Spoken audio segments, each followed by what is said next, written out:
Welcome to episode 257 of Angela Watson's Truth for Teachers. I'm your host, Angela Watson, and I'm here to speak encouragement into the hearts of educators and get you informed and energized for the week ahead.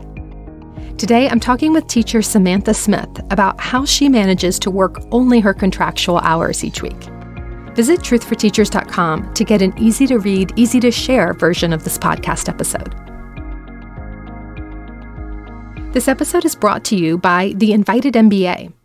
A lifetime of teaching might not be right for everyone, and if you're considering moving your career out of the classroom, the summer cohort of Invited MBA is just 4 weeks and under $2,000. Learn how to transfer your skills to the business world, gain confidence in business and financial terminology, and solve real-world business challenges without real-world consequences. Truth for Teachers listeners are eligible for a $200 tuition credit. Visit invitedmba.com for more information. With the way demands on educators have increased and become more complex over recent years, you might be wondering if you'll ever be able to get some semblance of a reasonable, sustainable workload. Our 40-hour teacher workweek full-year program kicks off just once a year, each summer, and we're preparing to welcome our next cohort of teachers. We're giving away a free membership and awarding 20 scholarship recipients as well. Go to 40htw.com to learn more about how you can do a great job for kids without working endlessly on nights and weekends. That's 40htw.com.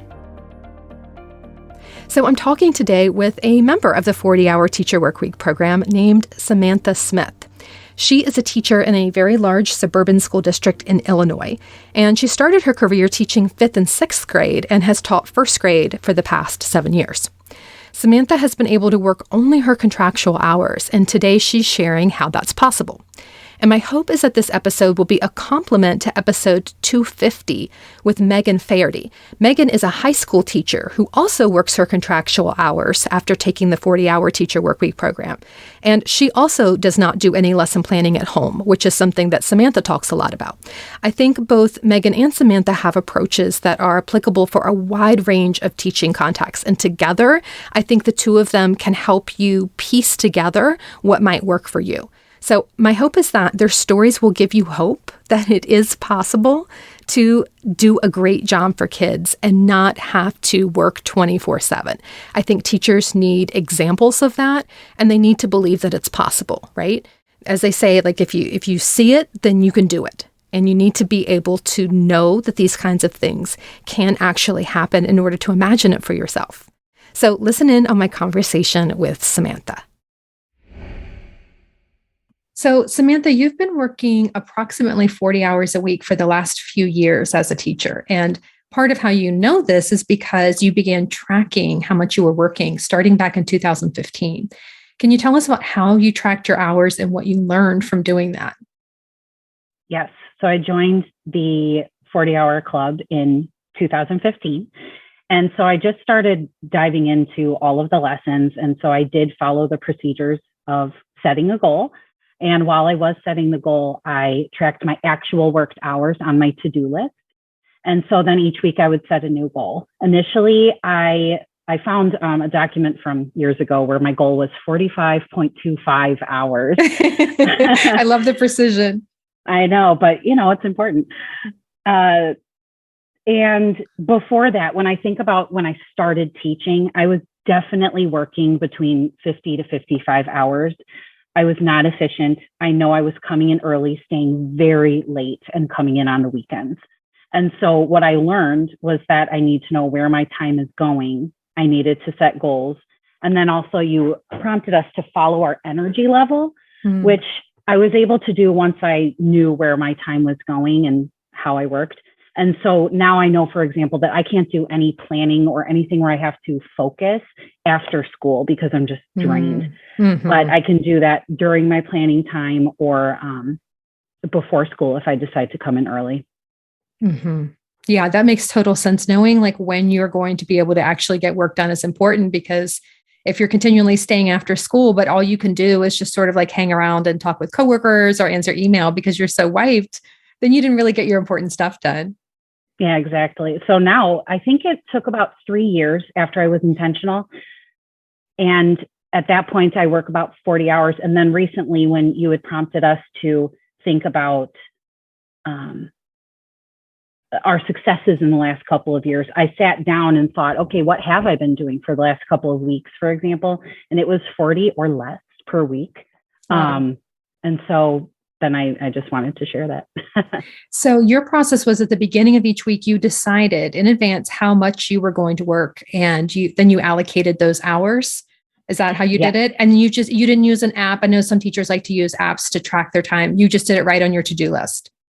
Yeah, I did it on my to-do list because I would go way down the deep end with tracking minutia, and that would probably end up taking more time than I would have wanted. So I just had to limit it to plan my intended hours. And at the end of the day, I would see when I stopped, write the total, and move on.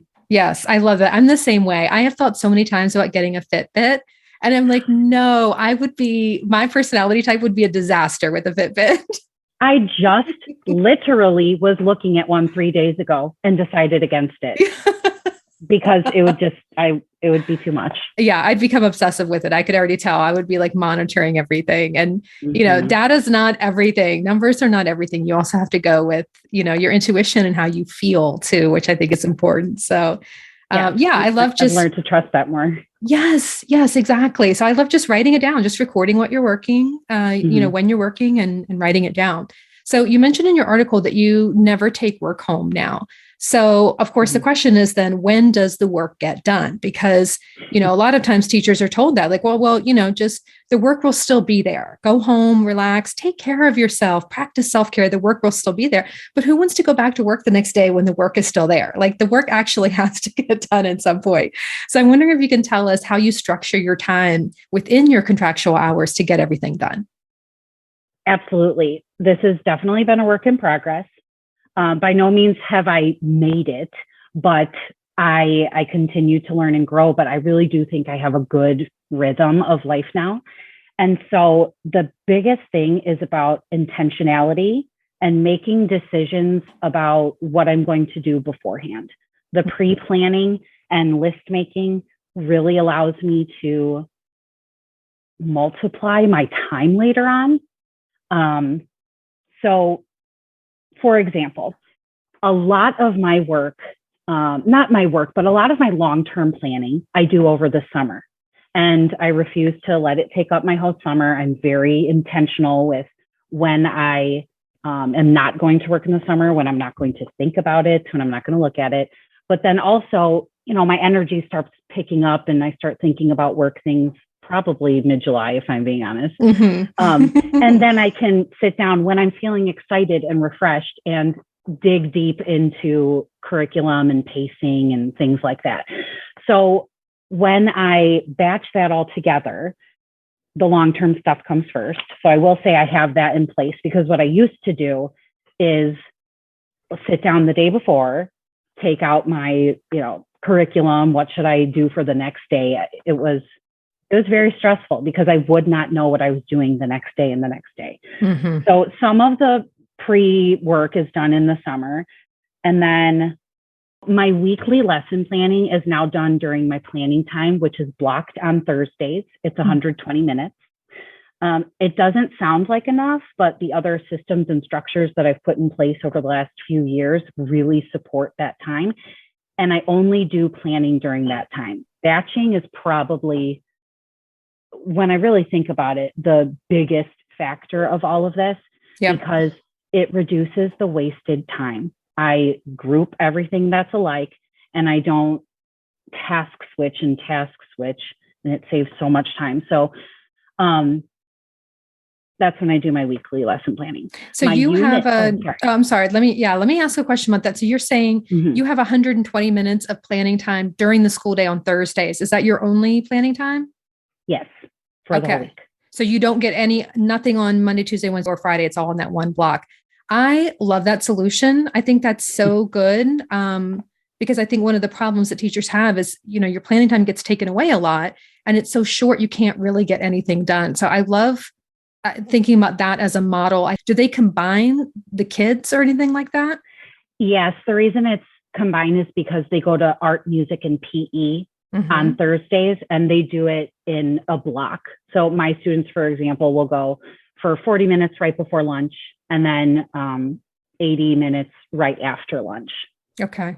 I love that. Oh, that's so cool to have that time to plan. Let me ask you this. If you didn't have that time altogether, or thinking back to a time when you were out of school, maybe that didn't do it like that, what kind of advice or what kind of approach do you think you would take then for lesson planning? I would definitely change it. Having that blocked time does allow me to get into a state of flow. I think that what I would probably choose to do would be to block my own time before or after school on one day a week and choose to do that. And some of the things that I do before or after school now, instead of weekly planning, I would probably shift those to the short amount of planning time that I would have allocated each day. I think that's good advice.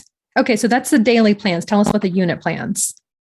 Unit planning, I think you shared several years back, or I don't know if it's in the club, but that you would take usually like once a month or just one big block and decide to just plan social studies or just plan math. For the next Sunday afternoons. Once a month, Sunday afternoons. Yeah, so that works because now that I don't have to worry about my weekly planning time in every moment of any time that I can find a little space to try and do something, I have the time available to say, okay, next Friday, I have some time. I can sit down and plan math for the next 4 to 6 weeks.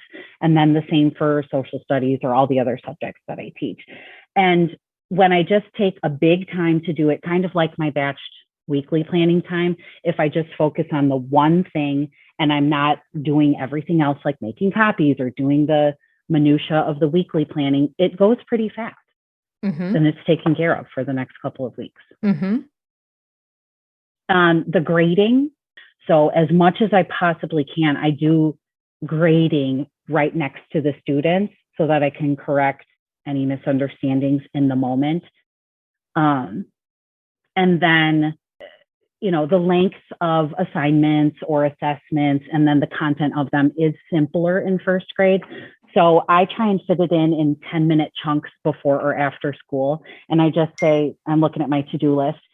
Like this morning, for example, I put 10 minutes of grading before school. I set a timer, did it. It wasn't done, and I put it aside, and I'll do some tomorrow.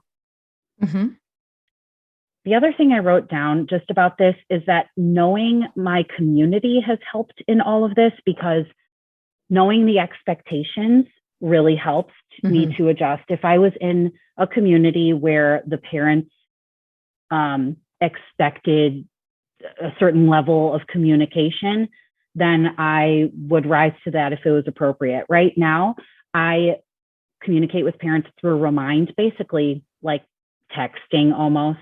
I mean, I set quiet time and all that, but I don't do a weekly newsletter. I don't do anything like that. And it works. The parents feel like it's personalized, but I'm not wasting time on things that don't matter for this community.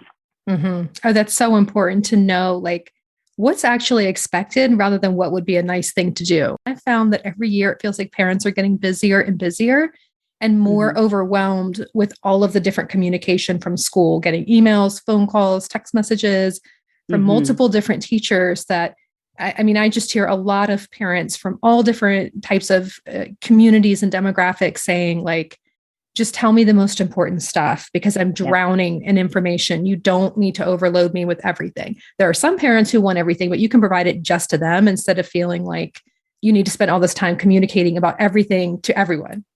Absolutely. And I mean, you said there are a lot of things that are nice to do, but if we did everything that was nice to do, it would never stop. That's so right. You just have to make some choices and be okay with that. In your article, you shared that this school year is the first one in which you're walking out every single day with the next day's lessons and material set out and ready to go. How does that work in terms of all of your other lesson planning procedures?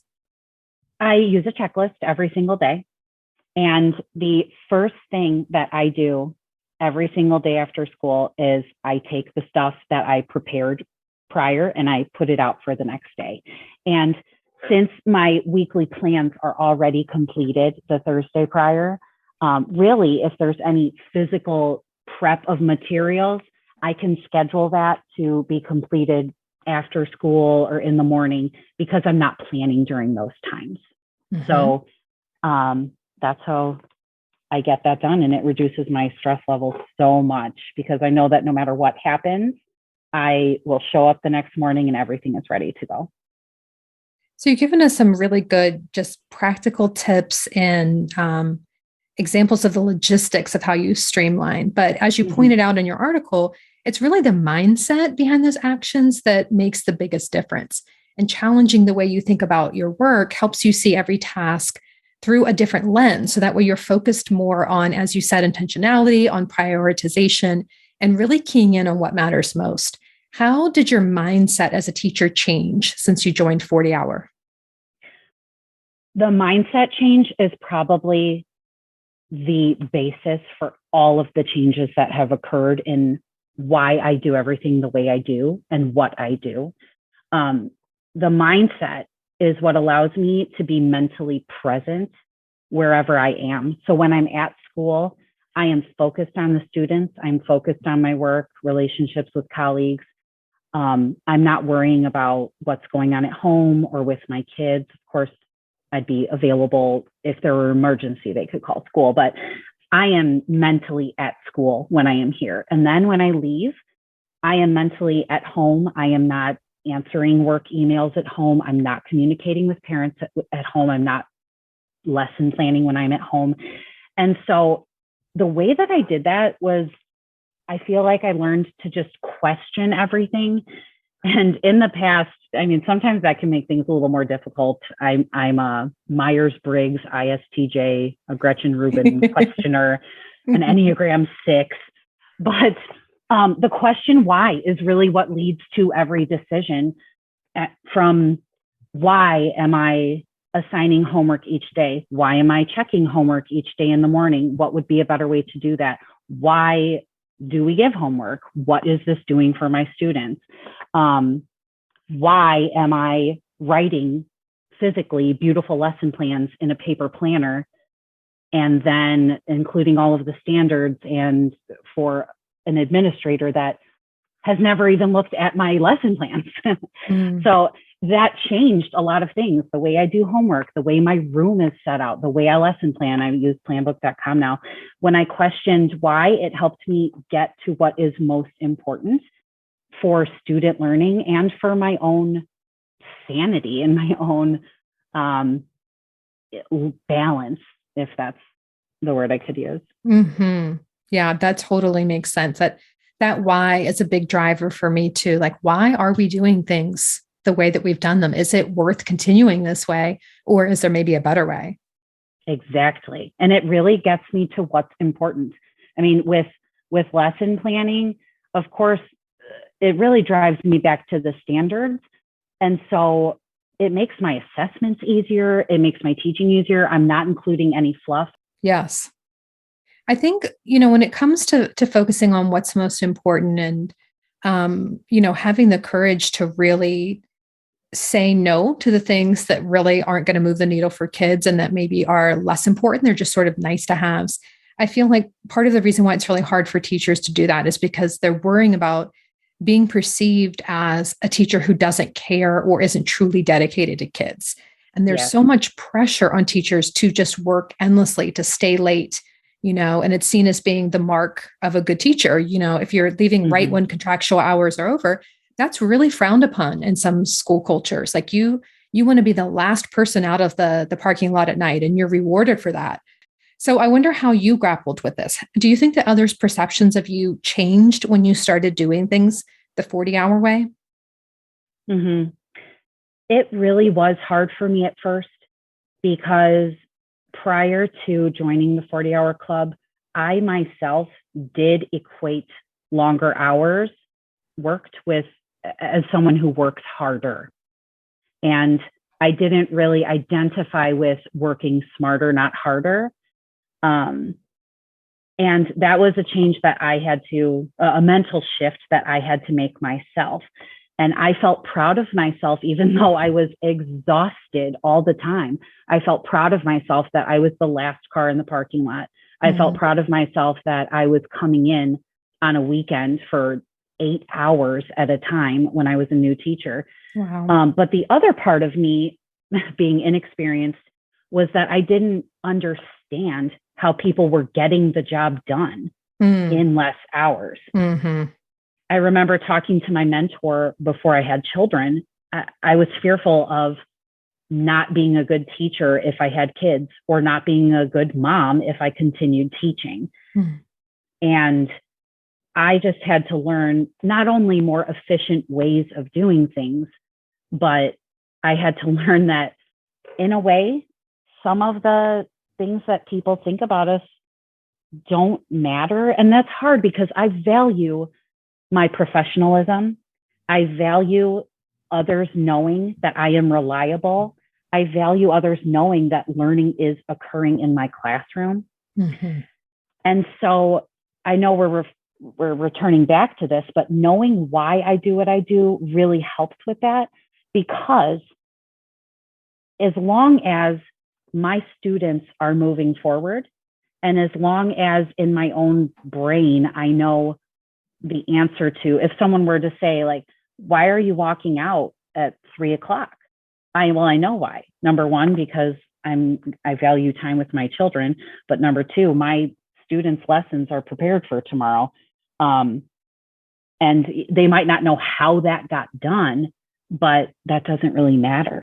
I'm lucky to come from a school culture that if your students are progressing and you, for example, know what you're talking about in a meeting, or if you contribute positively in PLCs or staff meetings, that is what's valued. And so because of these systems that I have in place, I respond to people in great amounts of time.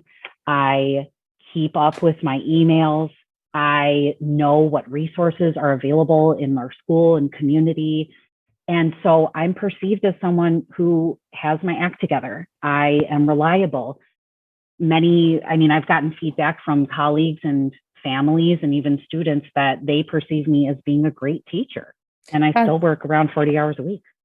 Yeah, that's awesome. And really, even though I work less hours than I used to, I'm more energized. I'm focused.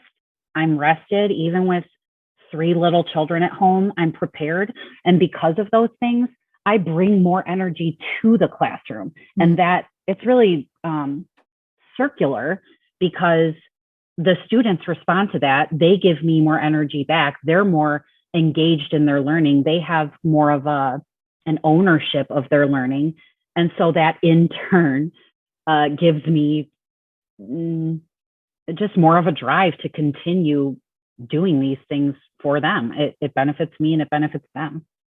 It's so true. And it's something that I think is a little bit counterintuitive. I always assumed that like my lessons would be better if I spent all weekend working on them. And it didn't occur to me that, spending a short, reasonable amount of time planning a lesson and then like sleeping, exercising, eating something healthy, getting to spend time with people who uplift me and encourage me, and then going back on Monday morning, maybe the plan itself wouldn't be as good, but I would be a better teacher. I would be more present, more patient, more awake.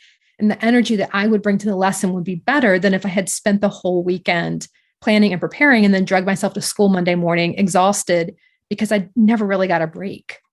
Yes. And I just remembered one thing that you taught us in 40 hours that really helped me to wrap my mind around that, was when you talked about the MVP, planning the minimum viable product. And that is so helpful, because when I get the skeleton of what I absolutely need, I can be confident that, number one, we do have what we need. But then if I am able to either that school year, that day, or even later, build upon that and just make it better, then I can. And if I can't, I know I still have what I need.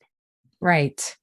Yes, and that helped me, because I wanted my classroom to be a finished product all the time. But instead, there's a lot of MVPs around, and that's okay, because that's what we need. Right. You're iterating along the way as you see what works with students. Yeah. And responding to them and what they need. Yes. So good. Samantha, I want to close out the show with a takeaway truth, something short and sweet that you want educators to remember in the week ahead. What's something that you wish every person listening to this understood about what we talked about today?